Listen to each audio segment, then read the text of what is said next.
Hola a todos y todas, bienvenidos. Vamos a hacer una visita guiada por el material de lectura de la unidad 5 sobre funciones. Bueno, llegamos a la última unidad. Recordemos cómo fue el camino. Estudiamos los números y las operaciones de manera separada. En la primera parte estudiamos hasta los racionales, luego recuperamos a los reales.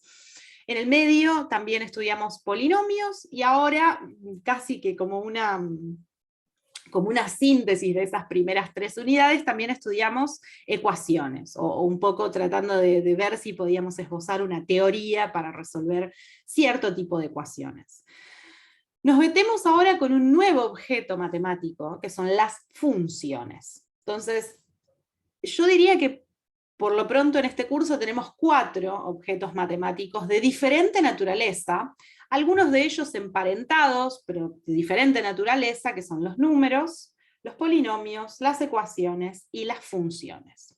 Esta es la unidad más larga en cuanto a la lectura, porque además tiene varios gráficos, es un cuadernillo largo y nos va a tomar estas últimas clases y de alguna manera sintetiza todo el recorrido por el curso de inglés. Llegamos a esta unidad, definimos qué es una función, en particular qué funciones vamos a estudiar nosotros, porque funciones es algo que podríamos extender mucho más en el campo de la matemática, pero acá nos vamos a detener en funciones de variable real en números reales, ¿sí? De variable real en real. Ese tipo de funciones vamos a estudiar. Es muy importante entonces para esta unidad volver a recuperar las ideas de representación que habíamos hablado en su momento con el caso de los polinomios o de los conjuntos numéricos, porque acá las funciones van a poder ser representadas de diferentes maneras. Y cada una de esas representaciones nos va a decir algo diferente, no diferente, mejor dicho, nos va a dar información más o menos específica que nos pueda llegar a interesar sobre esa función en particular. Algo muy importante es que nosotros vamos a ver funciones dadas por una fórmula o por una regla de asignación, donde esas fórmulas o esas reglas de asignaciones no van a ser más que operaciones o conjuntos, no conjuntos, o mezcla, digamos, de ciertas operaciones como las que ya estudiamos en las unidades anteriores. Acá aparece bastante también de jerga, así que hay que ir despacito. Vamos a hablar del conjunto imagen, vamos a hablar del dominio, también vamos a hablar del conjunto de partida y del de llegada, y vamos a ver que no siempre va a ser igual al conjunto imagen. Vamos a hablar de dominio y casi que de dominio natural.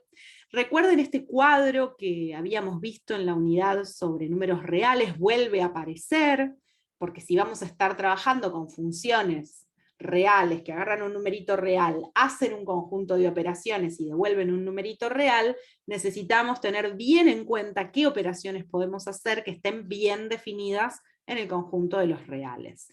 Y acá recordemos aquel paso por la radicación y vemos que hay algunas definiciones que tenemos que restringir.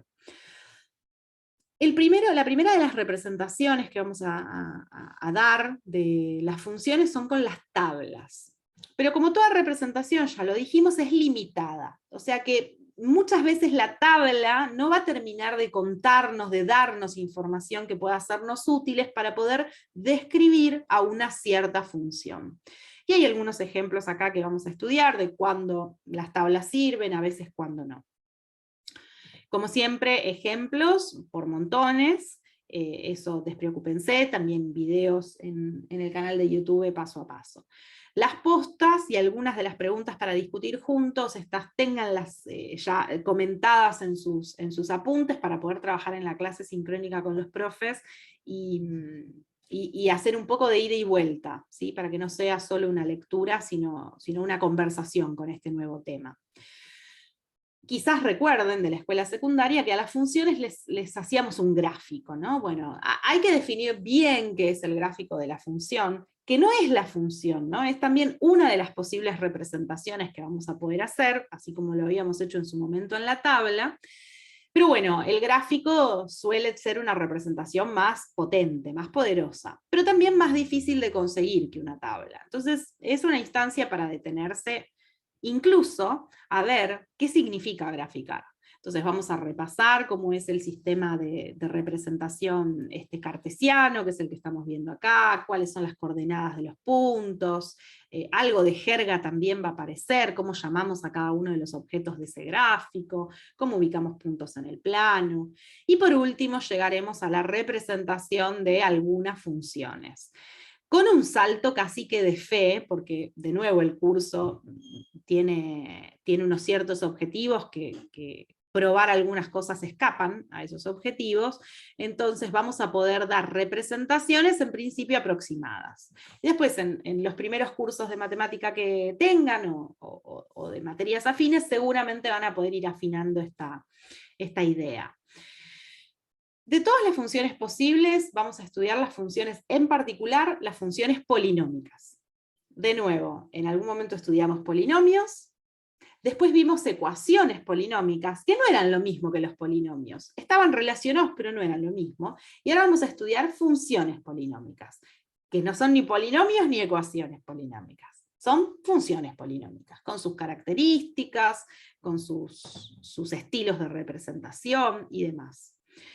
Vamos a estudiar por lo general un conjunto muy limitado, así como nos pasaba con las ecuaciones, porque esto es un mar y recién estamos empezando a mojar los pies en la orilla. Pero así todo vamos a poder lograr representaciones como las que estamos viendo acá. Algunos ejemplos más. De las funciones polinómicas nos vamos a detener a estudiar las funciones afines, acá, la función afín y la función cuadrática, porque van a ser dos casos muy particulares que por lo que estudiamos en polinomios más lo que estudiamos en ecuaciones, vamos a poder representar más fácilmente que funciones de otra naturaleza. La parte más importante de este cuadernillo, para todos ustedes que van a seguir carreras que no necesariamente son de matemática, es la parte de las aplicaciones, y es, me atrevería a decir, la mitad, no, más de la mitad del cuadernillo. O sea, vamos a tener 30 páginas de ejemplos con aplicaciones. Algunos ejemplos de situaciones que pueden modelar las funciones afines, como por ejemplo, bueno, ahí tenemos una situación de salario, acá tenemos una situación de conversión entre grados Celsius y Fahrenheit, movimiento rectilíneo uniforme, que también lo van a estar estudiando en física, el uniformemente acelerado, tiro vertical y caída libre, situaciones de proporcionalidad, escalas, porcentajes, descuentos. Bueno, acá hay muchísimo, muchísimo jugo para sacarle al tema. Entonces, un horizonte que podrían tener a la hora de leer este material es, ¿nos van a importar las funciones y el estudio de funciones en general? Sí, pero en particular nos van a interesar esto, las aplicaciones de las funciones a contextos reales, de disciplinas técnicas o científicas que podamos estudiar en el futuro.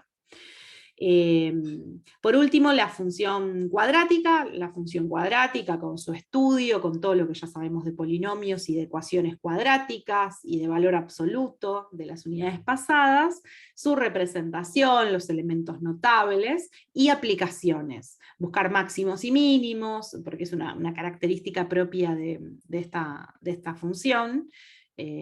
Volvemos al tiro vertical del ejemplo anterior. Y la última sección, esta es una sección específicamente para estudiantes de ciertas carreras, que son aquellos que presentamos por ahí en algún momento los logaritmos. Vamos a modelar algunas situaciones con funciones exponenciales.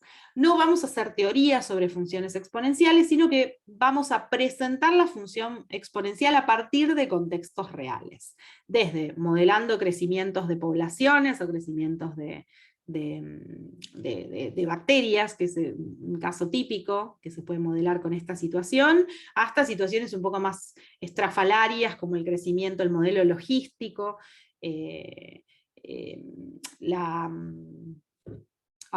la desintegración y vida media de una sustancia radiactiva, la datación por carbono 14, bueno, situaciones aplicadas, interesantes, un poquito más difíciles que las anteriores, pero que con toda la teoría que tenemos a disposición podemos perfectamente tratar.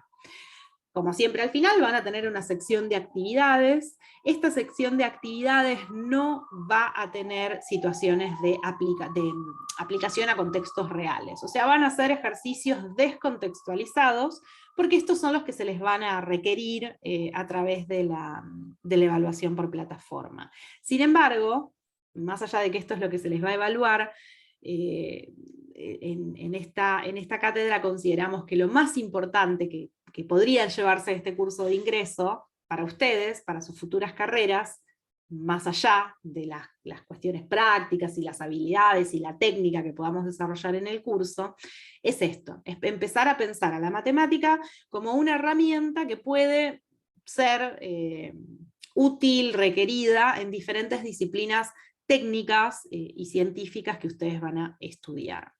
Por supuesto, algunas cosas podremos fundamentar, otras cosas nos las tendremos que creer en ese camino, pero bueno, hacia esa construcción incipiente que empezamos a armar en el curso de ingreso, vamos hacia el futuro. Dicho esto, les damos las gracias por haber participado del curso y los esperamos en las clases sincrónicas y en los foros con todas sus inquietudes.